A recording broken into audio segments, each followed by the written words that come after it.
Bapak Ketua APKS Kabupaten Kediri, dan juga Bapak narasumber yaitu Bapak Dr. Abdul Muiz dan Pak Priandono, dan Bapak Ibu peserta workshop APKS PGRI Kabupaten Kediri pada tahun 2002 ini.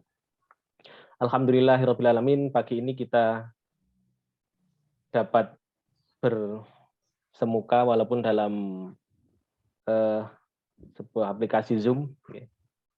Semoga apa yang kita laksanakan ini dapat bermanfaat, dapat berkah, dan dapat menjadi salah satu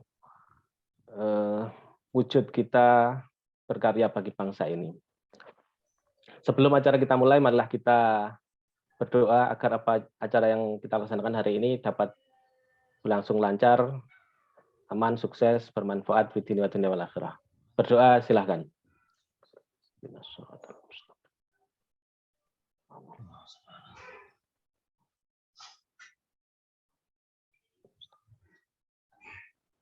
Selesai. Bapak Ibu yang saya hormati, kegiatan yang kita laksanakan hari ini yaitu workshop APKS Kabupaten Kediri.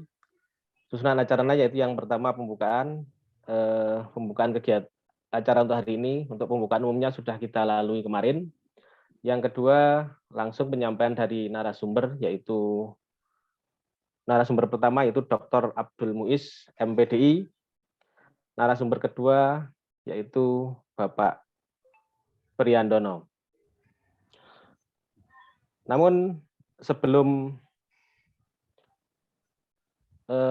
kita mulai ke pembukaan sudah kita laksanakan, sebelum kita ke Pak Dr. Abdul Muiz, sebenarnya akan saya bacakan CV dari Bapak Dr. Abdul Muiz.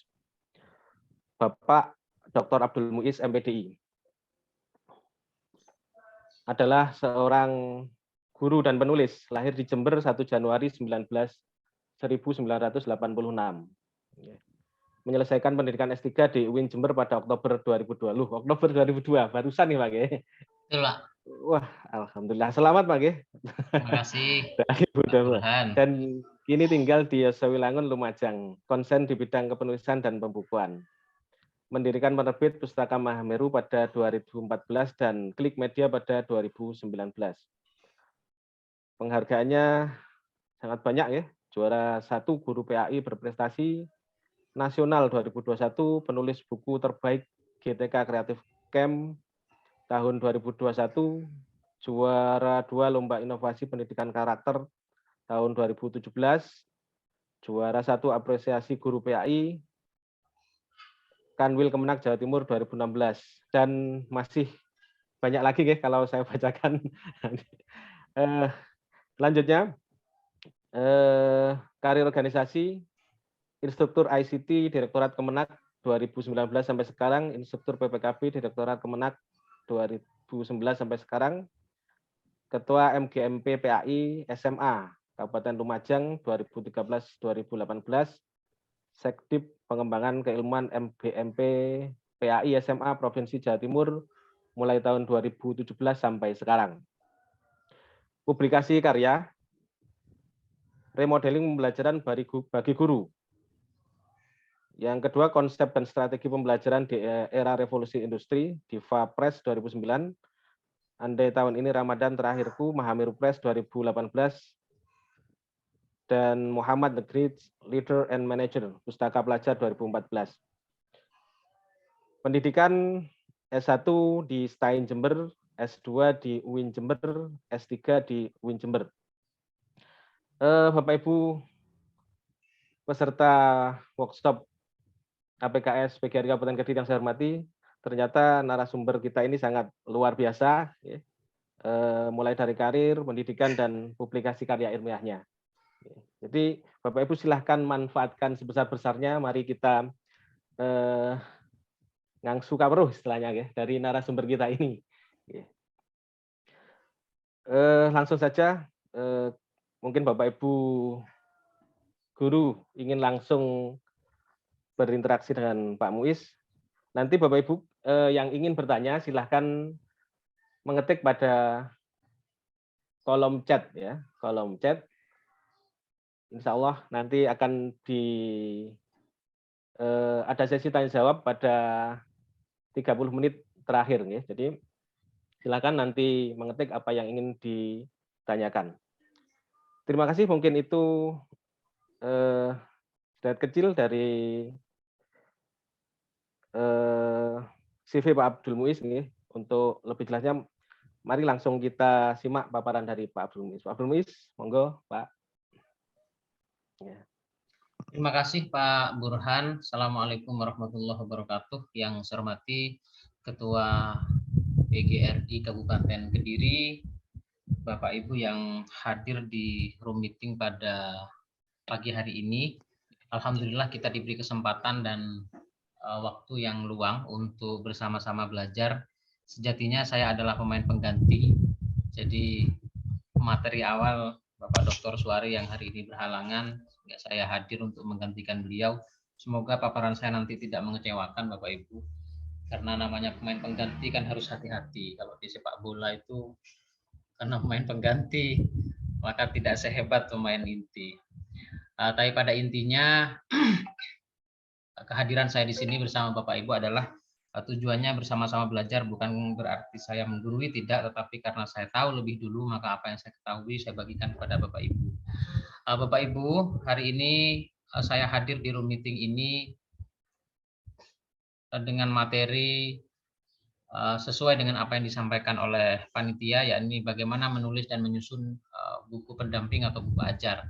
Nanti kita akan belajar beberapa materi tambahan Bapak Ibu ya. Selain materi-materi yang saya sebutkan, saya akan menyampaikan materi tambahan dan materi-materi yang berkaitan dengan itu. CV sudah dibacakan oleh moderator tadi, sangat panjang. Terima kasih sudah membacakan CV saya Bapak Ibu, semoga berkenan. Saya juga sama dengan Bapak Ibu, sama-sama guru tinggal di Yosowilangun, Kabupaten Lumajang, Jawa Timur. Insya Allah kalau ke Kediri tidak jauh ini ya, tidak jauh, dekatlah dari Kediri. Bapak Ibu izinkan saya share screen. Sebentar. Nanti di sela-sela saya memaparkan materi, mari kita berdiskusi Bapak Ibu. Jadi agar komunikatif, kemudian tidak hanya berjalan satu arah, Bapak Ibu bisa mengetikkan seperti yang disampaikan oleh moderator tadi, bisa mengetikkan di kolom komentar ya. Silakan Bapak Ibu ketikkan di kolom komentar kalau ada hal-hal yang perlu dikonfirmasi. Saya izin share screen sebentar.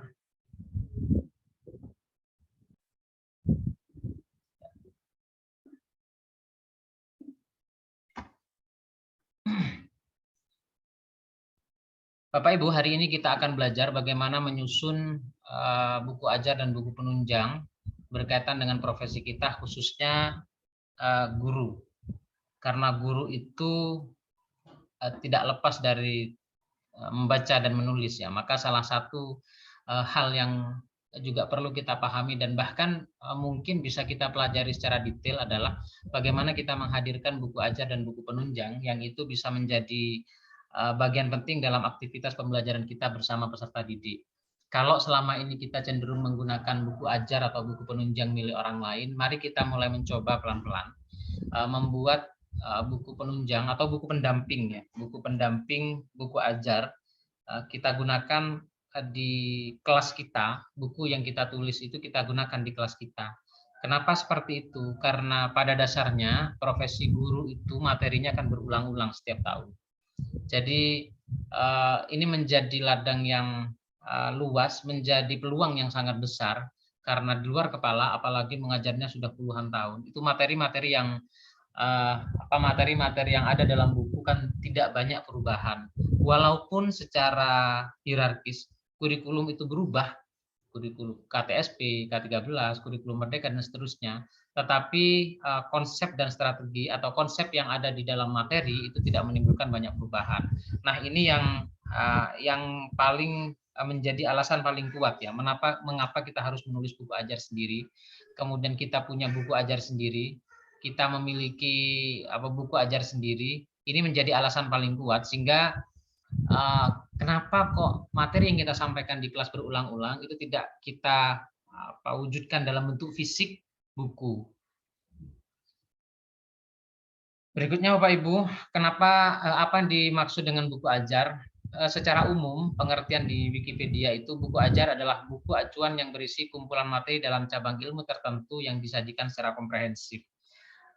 Guru apapun kita, hak apapun yang kita ajarkan kepada peserta didik, masing-masing kita punya kompetensi dan kemampuan untuk menghadirkan materi yang inovatif dan kreatif, materi yang lebih menarik dibanding buku-buku yang sudah ada dan biasa kita gunakan. Kenapa seperti itu? Karena kita sendiri yang tahu bagaimana latar belakang peserta didik, kemudian seperti apa mereka di kelas, karakteristik mereka ketika belajar bagaimana. Platform Merdeka Mengajar yang sudah diluncurkan oleh Kementerian Pendidikan itu menjadi salah satu dalil kuat Bapak Ibu untuk kita berkarya. Setiap karya yang kita sajikan akan dihargai dan akan saling dikomentari, akan lebih luas manfaatnya ketika karya-karya itu, terutama dalam bentuk fisik buku, itu disebarluaskan kepada semua orang. Diskusi-diskusi dan penyempurnaan terhadap karya kita akan terus bergulir ketika apa yang kita sajikan itu kita share, kita sebarluaskan kepada semua orang melalui salah satunya platform Merdeka Mengajar. Berikutnya Bapak Ibu, ada beberapa hal yang perlu kita pahami sebelum kita menyusun atau menulis buku ajar. Yang pertama, latar belakang keilmuan. Saya seorang guru PAI Bapak Ibu, mengajar di jenjang SMA dengan latar belakang peserta didik yang inputnya rata-rata peserta didik di sekolah saya adalah mereka yang berasal dari daerah pinggiran karena sekolah saya berada di daerah perbatasan. Nah, latar belakang ini kita sendiri yang tahu Bapak Ibu, sehingga keilmuan yang saya miliki di bidang PAI, maka besar peluang bagi saya untuk menulis buku ajar mata pelajaran PAI. Masing-masing Bapak Ibu punya latar belakang keilmuan sendiri-sendiri ya. Misalkan seperti saya PAI, ada yang matematika, ada yang fisika, bahasa Inggris dan seterusnya. Nah, latar belakang keilmuan inilah yang perlu kita dalami, kita pahami, kita kembangkan untuk kemudian kita tuangkan dalam bentuk tulisan. Kalau kita belajar memang awal-awal menulis, memang butuh waktu yang banyak dan panjang Bapak Ibu, tapi bukan berarti tidak mungkin karena kita sudah punya modal, sudah memiliki modal latar belakang keilmuan. Kita sarjana, kita magister, kita doktor, semua latar belakang keilmuan itu sudah kita kuasai. Bahkan di lapangan, apa-apa yang kita tidak pelajari di kampus, di bangku kuliah, di bangku ketika kita sekolah, sering kita temukan ketika menyampaikan materi kepada peserta didik. Sehingga dari praktik-praktik baik itu kita wujudkan, kita kombinasikan dan padukan dengan latar belakang keilmuan yang kita miliki. Pahami latar belakang keilmuan. Artinya tulis sesuatu yang itu kita kuasai. Itu Bapak Ibu. Jadi kalau saya misalkan karena guru PAI, ya tidak mungkin bagi saya untuk menulis mata pelajaran matematika. Begitu juga sebaliknya. Bapak Ibu yang mengajar PKN ya jangan menulis PAI misalkan. Karena ada ranah-ranah di mana keilmuan itu, sumber keilmuan itu hanya mereka spesifik yang tahu. Misalkan kalau di PAI itu ada dalil-dalil yang berkaitan dengan nas Al-Qur'an dan hadis. Kalau ditulis oleh guru olahraga misalkan, karena mereka tidak paham tentang itu, maka bukunya ya tidak layak untuk digunakan. Kemudian yang kedua, individu atau berkelompok. Ini alternatif Bapak Ibu. Bapak Ibu jika mampu dan bisa meluangkan waktu 24 jam sehari, Bapak Ibu luangkan waktu 10 menit saja untuk menulis dan membaca, kemudian dilakukan dengan istiqomah ya kalau dalam Islam itu dilakukan dengan tertib dan teratur, maka saya sarankan Bapak Ibu menulis dengan individu, tulis sendiri. Atau alternatif yang kedua berkelompok Bapak Ibu. Nanti di belakang akan dijelaskan lebih rinci ya bagaimana menulis berkelompok. Kemudian yang ketiga, sebelum menulis buku ajar, kita harus tahu target capaian pembelajaran. Jadi di setiap materi apa yang ingin kita sajikan kepada peserta didik itu kita harus tahu targetnya. Peserta didik setelah membaca materi ini harus bisa apa? Oh, dia harus bisa lancar melafalkan ayat Al-Qur'an surat Al-Baqarah ayat 30 misalkan. Oh, dia harus lancar melafalkan Quran surat Al-Baqarah ayat 30 beserta tajwidnya misalkan gitu. Nah, hal-hal sederhana bahkan sampai dirinci kepada hal-hal yang paling kecil itu perlu dipahami, perlu kita kuasai. Jadi target capaian pembelajaran dalam materi yang saya sajikan ini, harapannya peserta didik setelah membaca buku saya ini dia bisa apa. Sehingga kalau kita tahu target pembelajaran, maka secara otomatis kita akan bisa mengukur sampai sejauh mana buku saya ini bisa digunakan oleh peserta didik, oleh orang lain, sehingga mereka tanpa bimbingan saya bisa menggunakan buku ini. Buku yang baik itu yang kalau dibaca oleh orang lain itu tidak memerlukan bimbingan, Bapak Ibu. Jadi bukunya betul-betul teknis, betul-betul runut, betul-betul rinci. Buku ajar itu betul-betul menjadi teman diskusi bagi pembaca. Sehingga dia menunjukkan, kalau Bapak Ibu pernah tahu ini, saya pernah membaca salah satu modul yang menurut saya itu teknis dan baik. Itu modul yang dikeluarkan oleh UT, Universitas Terbuka. Kita selama ini kenal Bapak Ibu ya, bahwa UT itu terkenal dengan pendidikan jarak jauh. Nah, di buku UT itu ada modul-modul yang disajikan itu betul-betul teknis Bapak Ibu. Rinci sekali, runut sekali. Sehingga ketika kita membaca modul yang dikeluarkan oleh UT, itu seolah-olah kita berkomunikasi dengan dosennya, dengan gurunya. Baiklah anak-anak, hari ini kita akan belajar materi tentang gerak lurus beraturan, misalkan begitu ya. Jadi komunikasi ketika kita membaca itu seolah-olah guru kita itu menerangkan melalui tulisan. Nah itu yang menurut saya luar biasa modul yang diberikan oleh UT. Bapak Ibu nanti bisa searching dan browsing ya modul di UT itu seperti apa. Itu salah satu contoh saja. Kemudian yang kedua, yang berikutnya, yang keempat, peruntukan buku dan waktu penggunaan. Ini berkaitan dengan pengajuan ISBN Bapak Ibu. Jadi kalau buku penunjang atau buku ajar itu, misalkan di jenjang SMA, ketika mengajukan ISBN tidak bisa diajukan terpisah. Artinya begini, misalkan kita menulis buku materi kelas 10 di SMA, maka tidak bisa kemudian diajukan ISBN-nya hanya kelas 10 saja. Harus lengkap Bapak Ibu, 10, 11, 12. Gitu ya. Kemudian itu berkaitan dengan waktu penggunaannya, dia per semester kah atau 1 tahun kah? Kemudian peruntukan buku ini untuk siapa?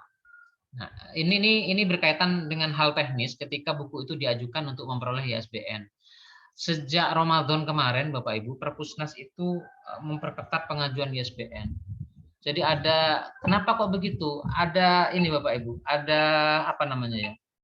Sebentar Bapak Ibu, ada telepon.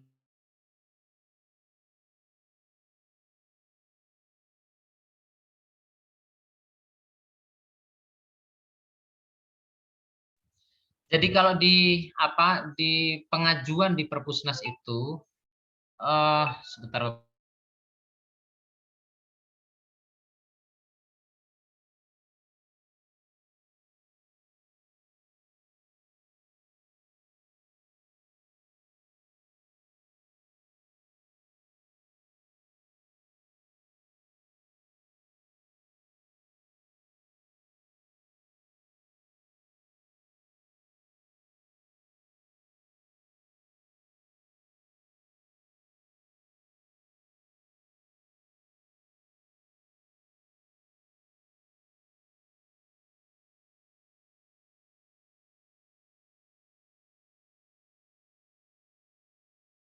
Mohon maaf, saya lanjutkan Bapak Ibu. Jadi kalau di Perpusnas secara teknis mengajukan ISBN untuk buku ajar itu tidak bisa lepas dari seluruh jenjang. Misalkan kita menulis buku SMA kelas 10 sudah selesai, itu tidak bisa diajukan ISBN-nya.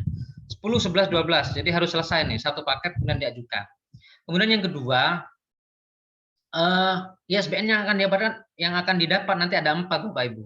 1 ISBN per buku, kemudian yang kedua ISBN jilid lengkap, ada namanya jilid lengkap gitu. Jadi jilid lengkap itu merupakan ISBN rangkuman dari ketiga buku itu. Sehingga kalau kelas 10, 11, 12 ini masing-masing ada ISBN-nya. Kemudian ada satu lagi ISBN yang itu ISBN jilid lengkap. Nah, ini perlu saya sampaikan karena terkadang kita menulis Pak, ini naskah kelas 10 sudah selesai Pak, bisa diajukan ISBN-nya. Kadang penulis seperti itu. Nah, hal-hal sederhana yang tidak kita tahu ini perlu dipahami bersama, sehingga kalau kita tidak mampu menulis buku sendirian ya ada kalanya berkelompok misalnya. Nanti di belakang akan dijelaskan lebih lanjut. Kemudian jujur dan bertanggung jawab. Ini penting Bapak Ibu karena berkaitan dengan plagiasi. Memang tidak dicek ya, tingkat plagiasi di Perpusnas itu tidak dicek Bapak Ibu, tetapi begitu buku itu beredar, kalau jumlah plagiasinya dicek melebihi 30%, maka kalau diikutkan, karena peluangnya besar Bapak Ibu, kalau diikutkan penilaian di BSNP itu tingkat plagiasi juga menjadi perhitungan. Sehingga hemat saya, jujur dan bertanggung jawab terhadap isi naskah itu menjadi salah satu poin penting, bahwa apa yang kita tulis di situ betul-betul sah karya kita. Kalaupun mengutip ya dicantumkan, gitu ya. Berikutnya Bapak Ibu, untuk siapa buku ajar itu? Yang pertama, siapa yang menyusun itu bisa guru atau dosen. Kemudian praktisi atau pemerhati pendidikan. Seperti kita, ini memiliki peluang yang sangat besar untuk menyusun buku ajar. Sayangnya kita tidak bisa membaca peluang bahwa setiap buku ajar yang terbit, baik itu buku pendamping, buku penunjang, seperti LKS, modul, dan lain sebagainya, di situ sebenarnya bisa kita sarikan Bapak Ibu. Bisa kita adopsi lah ya, bisa kita adopsi, kemudian kita narasikan ulang, kita parafrasekan ulang, dan sajikan dengan bahasa-bahasa komunikatif dan sederhana. Persis seperti yang saya sampaikan di awal. Kemudian untuk siapa? Dia untuk peserta didik yang jelas. Secara logis, secara logika begini, ketika kita menghadirkan buku ajar kepada peserta didik, harapannya adalah, sederhananya adalah, ketika kita tidak berada di kelas, dengan membaca buku itu, peserta didik bisa paham tanpa kita jelaskan. Sederhananya seperti itu Bapak Ibu. Jadi anak-anak hari ini karena ada rapat di ruang guru, saya tidak bisa mengajar, silakan buka halaman 34, 1.1 misalkan. Jadi begitu peserta didik membaca itu, membaca halaman 34 1.1, tanpa kita menjelaskan, dia sudah paham dan seolah-olah dia berkomunikasi dengan kita. Gitu ya. Itu harapannya seperti itu. Kalau buku ajar yang sudah bisa kita lihat Bapak Ibu, ya bukan berarti menyepelekan, tidak, tetapi mari kita hadirkan sesuatu yang berbeda yang saya sebutkan tadi, seperti di modulnya UT itu Bapak Ibu ya, seperti di modulnya UT, sehingga apa yang kita sajikan itu betul-betul dapat mewakili kehadiran kita di kelas. Gitu. Berikutnya, mengapa kok harus menulis buku ajar? Ada banyak alasan sebenarnya, selain alasan-alasan klasik seperti misalkan untuk kenaikan pangkat, mendapatkan ISBN, dan seterusnya. Yang pertama adalah membantu peserta didik. Ini penting sekali Bapak Ibu, karena tujuan menulis buku penunjang atau buku ajar itu tidak semata menghadirkan materi, tetapi bagaimana membantu peserta didik memahami apa yang sedang dipelajari dengan lebih mudah. Gitu ya. Jadi seperti tadi yang saya sampaikan, tanpa kehadiran kita di kelas, peserta didik bisa paham ini, bisa mengerti dengan baik bahwa sekarang kita belajar matrik, sekarang kita belajar segitiga sama sisi, misalkan begitu. Tanpa kita menjelaskan, dengan membaca buku ajar atau buku penunjang yang kita sajikan, mereka sudah paham. Kemudian yang kedua, membantu pendidik, membantu kita sendiri. Selain memudahkan peserta didik, buku ajar itu harapannya juga memudahkan tugas kita sebagai guru. Kalau selama ini kita mengajar dengan model-model dan metode pembelajaran klasik, monoton, maka hadirnya buku ajar itu harapannya sudah lebih variatif. Dikombinasikan dengan media berbasis IT, terkoneksi dengan internet bukunya misalkan. Tapi terkoneksi dengan internet pun tidak sebatas hanya link, kemudian isinya e-book, tidak. Tetapi dia lebih komunikatif Bapak Ibu. Saya pernah melihat beberapa buku penunjang, buku pendukung ya, yang digunakan oleh peserta didik, yang di situ terkoneksi dengan internet, misalkan dia scan barcode dan seterusnya. Ternyata barcode-nya isinya apa ya? Hanya slide saja, gitu ya. Itu kan biasa saja Bapak Ibu. Nah, hadirkan sesuatu yang luar biasa, yang itu misalkan ini, terkoneksi ke internet. Begitu di searching atau di scan barcode-nya, di situ ada kita menjelaskan dengan menggunakan video, wajah kita nampak, misalkan begitu. Kemudian ada soal-soal latihan yang bisa dipelajari dan seterusnya. Kemudian yang ketiga, mengapa kok harus menulis buku ajar? Manfaat jangka panjang. Jejaring penulis buku ajar nasional itu sangat luas Bapak Ibu.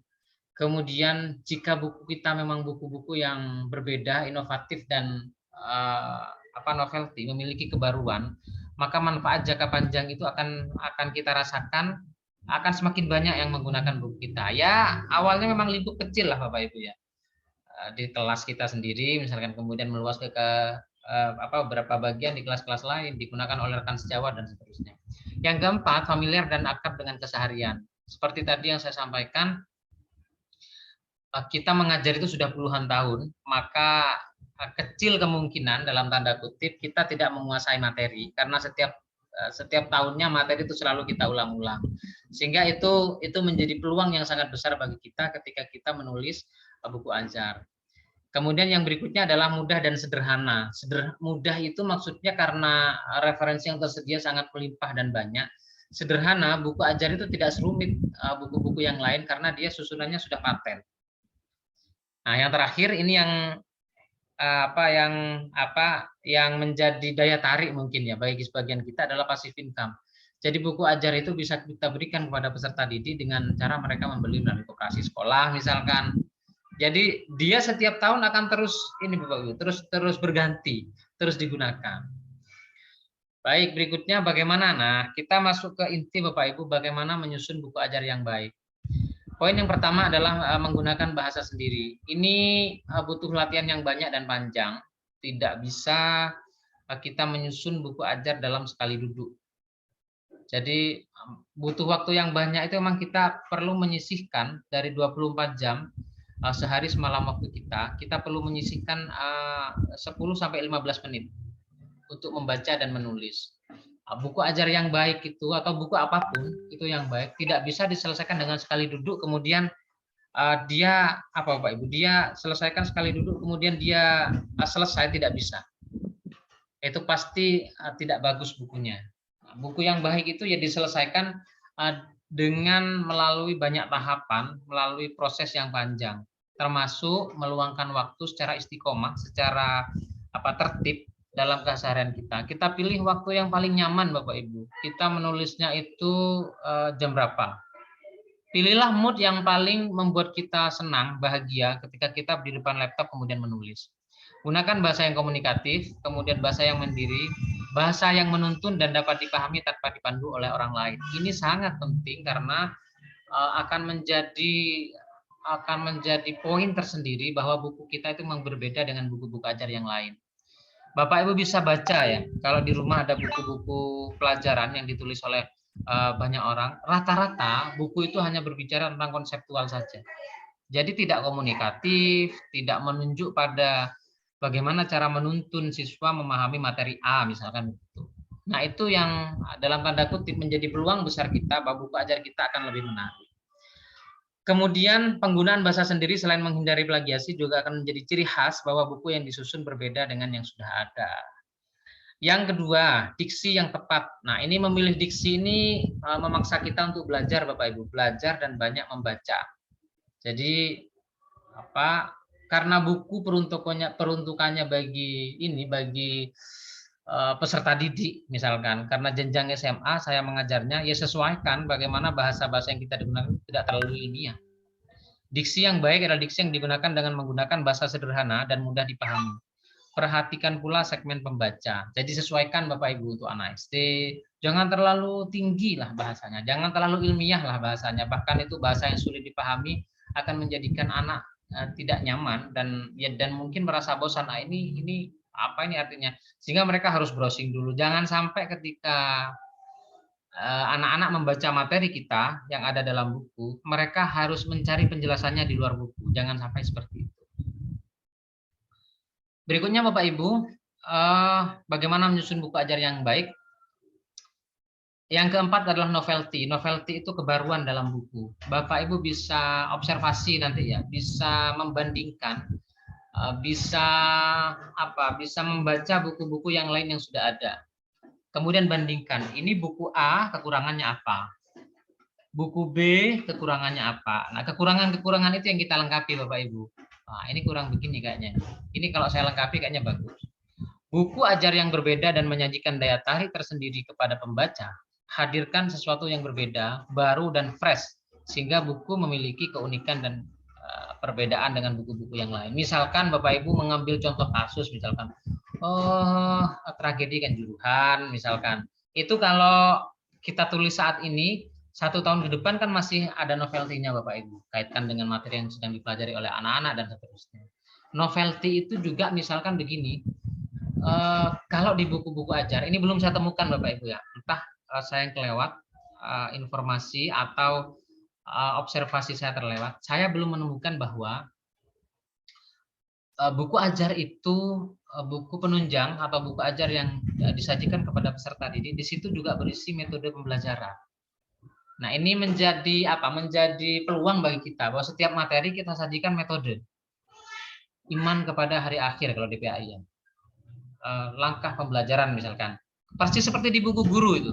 Kalau di buku kurikulum merdeka itu ada buku guru itu ada langkah-langkahnya. Tetapi menurut saya itu masih menggunakan bahasa yang sulit atau bahasa yang diksinya itu terlalu ilmiah sehingga sulit dipahami oleh anak-anak. Nah, ini menjadi peluang bagi kita bahwa menghadirkan buku ajar itu sertakan dengan misalkan metode pada setiap materi. Pelajari buku ini dengan cara A, misalkan membaca materi pada bagian inti, B, mengkaitkan materi dengan apa, C, dan seterusnya. Nah, hal-hal yang seperti itu kan menghadirkan kebaruan Bapak Ibu. Kalau di materi buku ajar yang lain, oh ini tidak ada ini. Saya ada misalkan. Atau kombinasikan dengan media IT berbasis teknologi.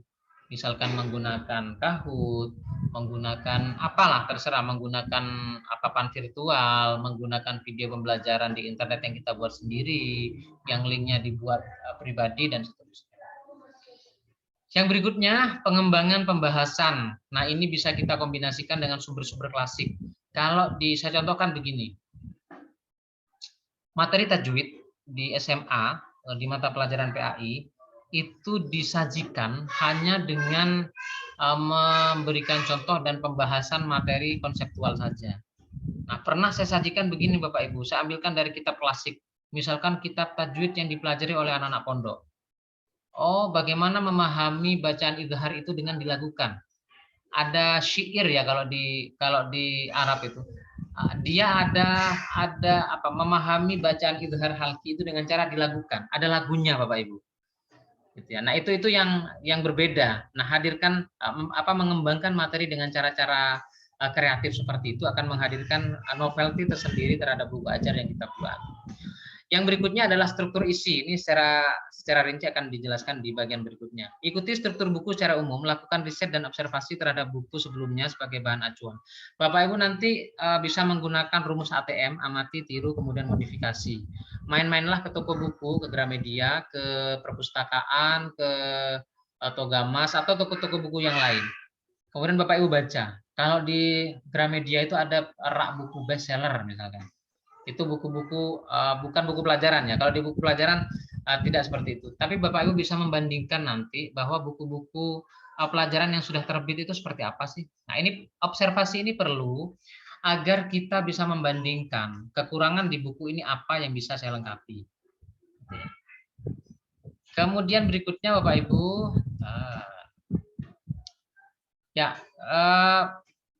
berikutnya adalah memperhatikan plagiasi. Ini yang saya sampaikan tadi.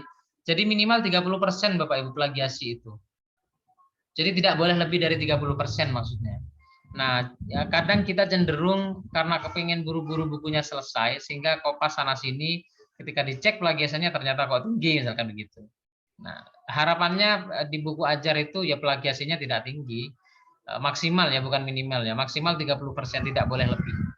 Kemudian lakukan observasi dan diskusi. Ini yang saya sampaikan tadi, Bapak Ibu silahkan main-main ke toko buku, ke perpustakaan, ke tempat-tempat yang di situ menyajikan buku-buku yang ingin Bapak Ibu tulis. Kemudian jangan lupa berdiskusi, terutama dengan teman-teman sejawat, dengan rekan sejawat Bapak Ibu, atau dalam satu komunitas. Nah, diskusi dengan teman sejawat atau dalam komunitas misalkan MGMP ini akan semakin menambah referensi kita, kemudian semakin tahu kekurangan buku saya ini apa ya, kekurangan apa yang setelah saya tulis ini apa yang bisa saya lengkapi dan begitu seterusnya. Jadi lakukan observasi dan diskusi dengan teman sejawat terutama. Dan terakhir praktik baik. Nah, di setiap materi layak Bapak Ibu ini merupakan bagian dari novelty. Utarakan Bapak Ibu dengan naratif praktik baik berkaitan dengan materi A yang telah Bapak Ibu praktikkan di kelas. Kita setiap menyampaikan materi itu kan di kelas Bapak Ibu ya, dalam pembelajaran pasti ada sesuatu yang itu berada di luar rencana kita. Misalkan karena RPP-nya sudah berbunyi begini, ternyata kok di lapangan tidak sesuai. Nah, di situ kadang akan timbul inovasi. kemudian kreasi yang tidak kita duga. Dan kalau saya sendiri sering mengalami seperti itu.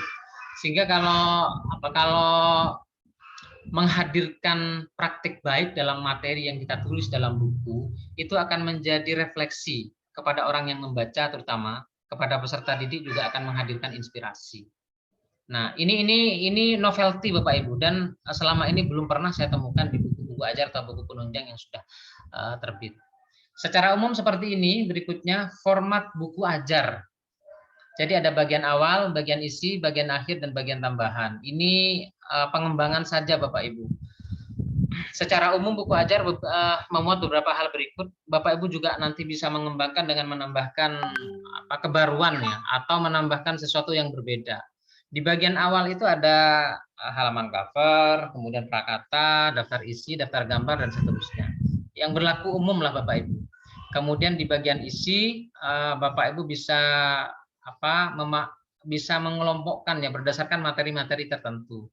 Bab 1, bab 2, dan seterusnya. Oh, ini semester 1, ini semester 2, dan seterusnya. Ini disajikan menyesuaikan dengan kerangka atau bab yang ditulis dalam buku. Kemudian di bagian akhir berisi daftar pustaka, penting ini Bapak Ibu sebagai sumber referensi atau acuan. Kemudian glosarium, indeks, biografi penulis buku, dan hal-hal lain yang bisa Bapak Ibu tambahkan. Misalkan karena tambahannya jika diperlukan di bagian akhir Bapak Ibu bisa menambahkan S-breaking misalkan, S-breaking materi 1, misalkan S-breaking materi 2. Itu juga salah satu bentuk kebaruan. Atau juga Bapak Ibu bisa tambahkan di halaman akhir, Bapak Ibu membuka peluang untuk berdiskusi melalui seminar, melalui workshop, melalui diskusi daring seperti ini. Nah, penulis bisa menambahkan seperti itu dalam rangka membangun komunikasi dengan audiens, dengan pembaca, atau bisa membuka ruang diskusi dengan anak-anak. Itu belum saya temukan Bapak Ibu di buku-buku yang lain.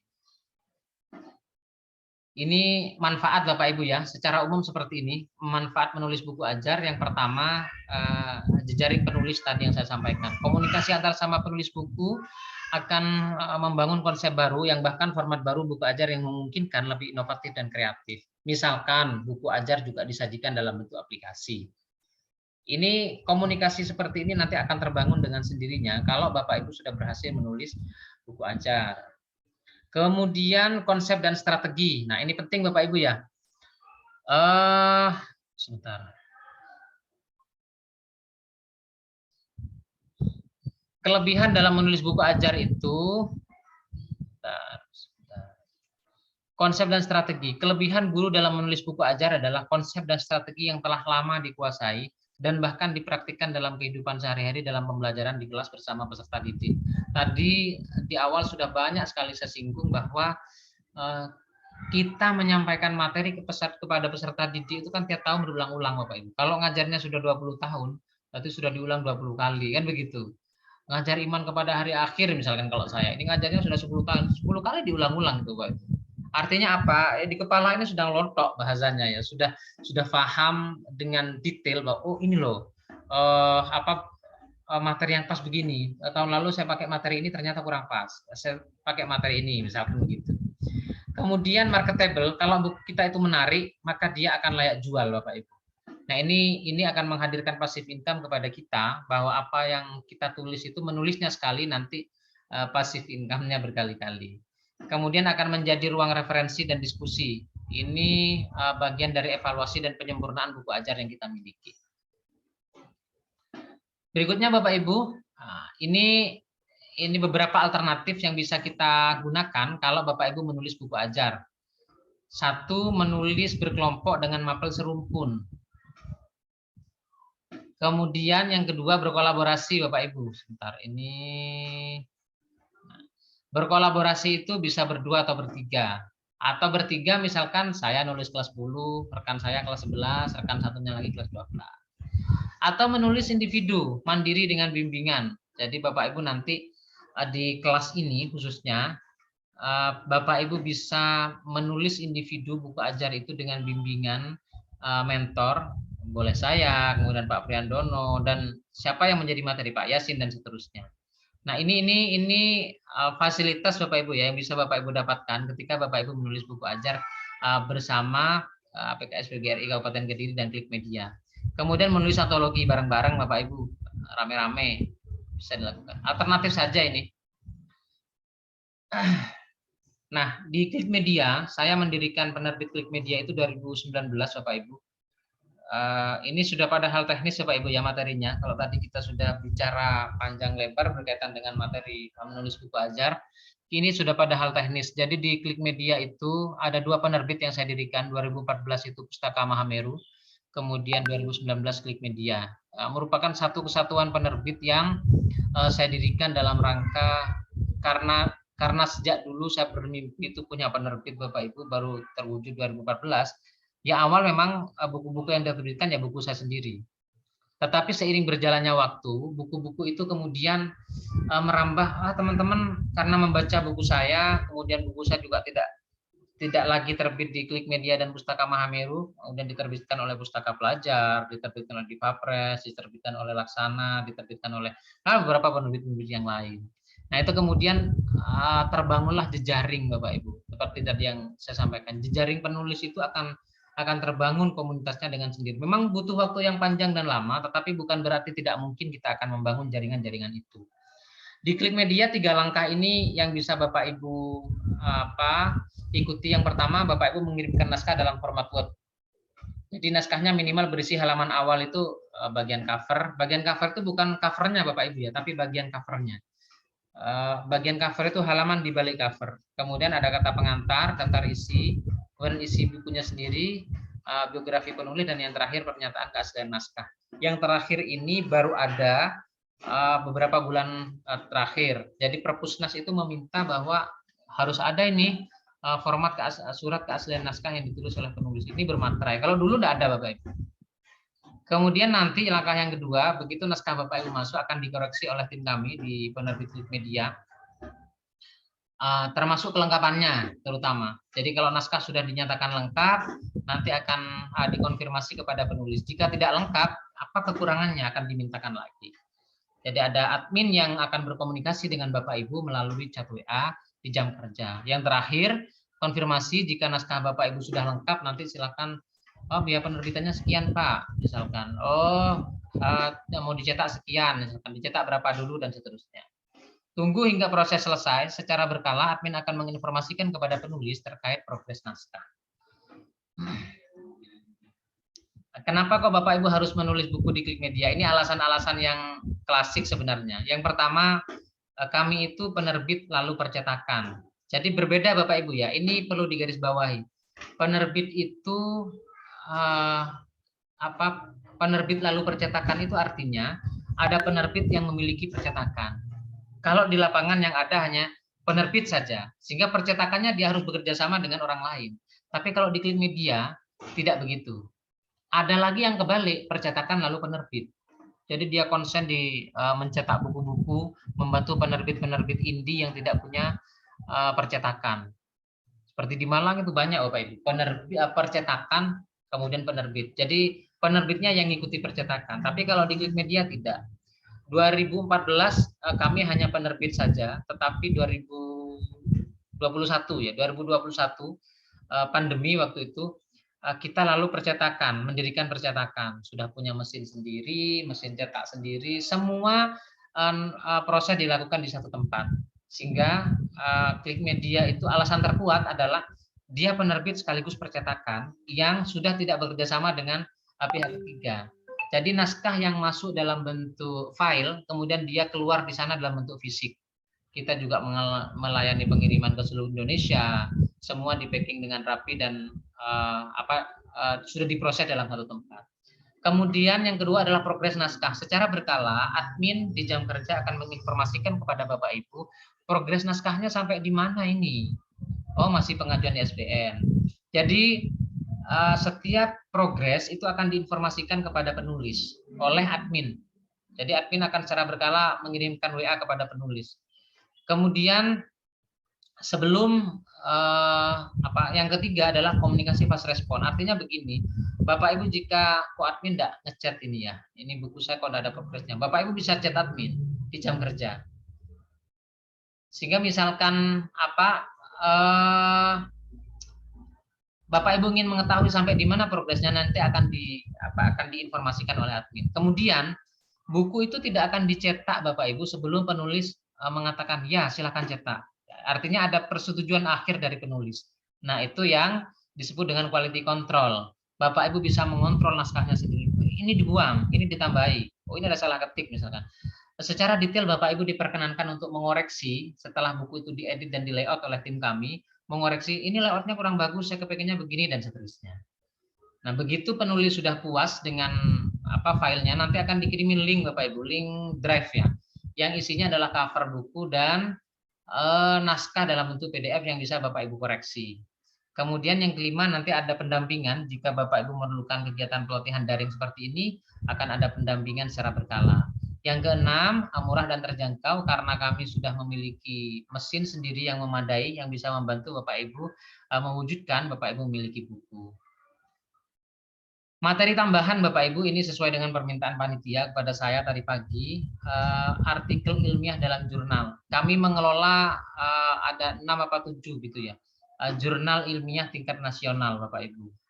Nah, ini jurnalnya Bapak Ibu. Yang pertama Roshan Fikr, ini bekerja sama dengan Sekolah Tinggi Agama Islam Bustanul Ulum di Lumajang, terbit setiap bulan sekali, setiap 3 bulan, ada Januari, April, Juli, dan Oktober.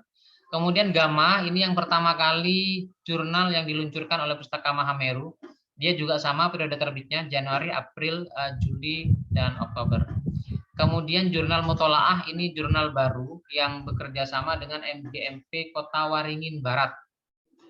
Januari, April, Juli, dan Oktober. Edisi perdana kemarin di edisi Juli. Kemudian Al-Uluhiyah, ini juga jurnal tingkat nasional yang bekerja sama dengan MGMP PAI SMP Kabupaten Nunukan, Kalimantan Utara. Kemudian yang keempat ya, yang kelima Edumedia. Ini sama terbitnya juga Januari, April, Juli, dan Oktober, bekerja sama dengan Dinas Pendidikan Kabupaten Lumajang. Yang terakhir, Jurnal Inspirasi, ini diterbitkan oleh Pustaka Mahameru, juga sama terbitnya Januari, April, Juli, dan Oktober. Ada satu lagi, ProEdu namanya Bapak Ibu. Ini bekerja sama dengan komunitas di mana dia lupa saya, di Palu apa di mana aja. Itu juga sama jurnalnya, periode terbitnya juga sama, Januari, April, Juli, Oktober. Terakhir Bapak Ibu, mari kita berdiskusi di ruang meeting ini agar cara-cara kreatif untuk mewujudkan ide-ide itu bisa kita segera wujudkan. Dengan berdiskusi kita akan menemukan banyak ide. Saya harap apa yang saya paparkan akan mendapatkan respon. Bapak Ibu, kita bisa berdiskusi, silakan boleh bertanya langsung, bisa menyampaikan di kolom chat, boleh bertanya langsung melalui moderator. Demikian paparan yang bisa saya sampaikan, saya kembalikan kepada moderator.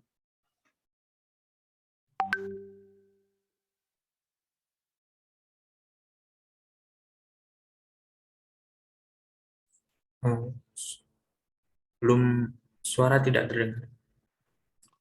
Cek. Halo. Cek. Ya, silakan Pak Bro. Sudah terdengar. Sudah. Oh ya. Bapak Ibu yang saya hormati, paparan yang sangat menarik sekali dari Pak Abdul Muiz. Kalau saya bilang ini beliau ini paket komplit ya dalam bidang perbukuan, ditambah lagi jurnal. Ya.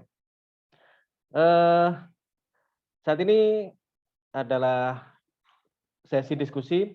Ada beberapa pertanyaan Pak Abdul Muiz yang saya akan bacakan ya. Dan yang pertama dari Pak Kus, ya. Yang pertama dari Pak Kusdianto Setiaji. Bertanya, apakah buku antologi, misalnya kumpulan artikel, puisi, esai, opini, dan sebagainya, yang ditulis oleh beberapa orang guru dan ber-ISBN bisa diakui sebagai buku penunjang? Dan apakah bisa diajukan untuk memperoleh angka kredit? Oke, itu pertanyaan dari Pak Kusdianto. Mau dijawab dulu atau pertanyaan lagi? Mohon maaf Pak, bisa diulang Pak? Ini sinyal hilang barusan Pak. Oke. Pertanyaan dari Pak Kusdianto Setiaji. Apakah buku antologi, misalnya kumpulan artikel, puisi, esai, opini, dan sebagainya, yang ditulis